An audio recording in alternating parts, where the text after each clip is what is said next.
Mimi naitwa Ellen Lupili, ni mkurugenzi wa masoko na mauzo pale Helios Towers. Tunategemea maabara hii ya TEHAMA itawanufaisha wanafunzi hasa wale ambao wanataka kufanya masomo ya computer science. Kwanza itawapatia vifaa kwa ajili ya kufanya practical. Kwa sisi Helios Towers, mipango hii ni endelevu.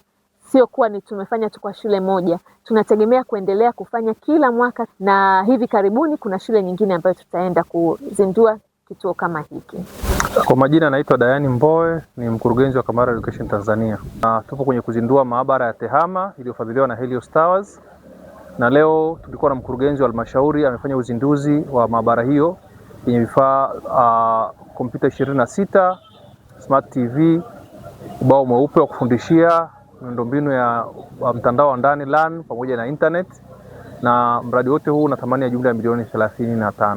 Tunafanya kila jitihada kusupport shule nyingi kadri inavyowezekana, na tunahimiza wadau mbalimbali, makampuni, taasisi yatuunge mkono kwenye kuhakikisha kwamba TEHAMA inafika mashuleni, hasa kwenye shule za vijijini kama Katale na nyinginezo.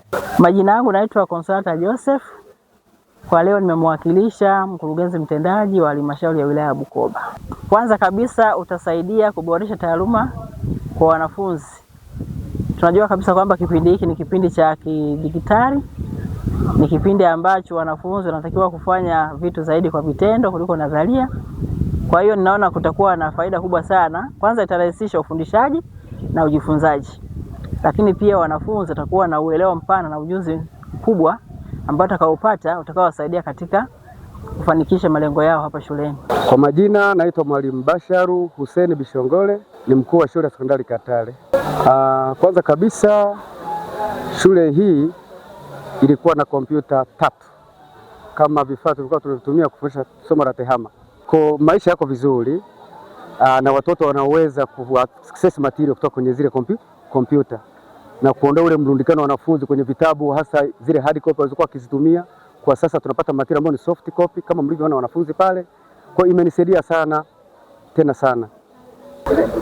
Kwa majina naitwa Azam Bolwani, ni mwanafunzi wa kidato cha 3 katika shule ya sekondari Katale. Lakini kwa sasa kwa kuwa tumeletewa vifaa vya kompyuta na Helios Towers, imeturahisishia sisi wanafunzi kusoma kwa nadharia zaidi, ambao pale tulikuwa tunasoma kwa nadharia bila vitendo, na sasa hivi tunasoma kwa vitendo, sio kwa nadharia.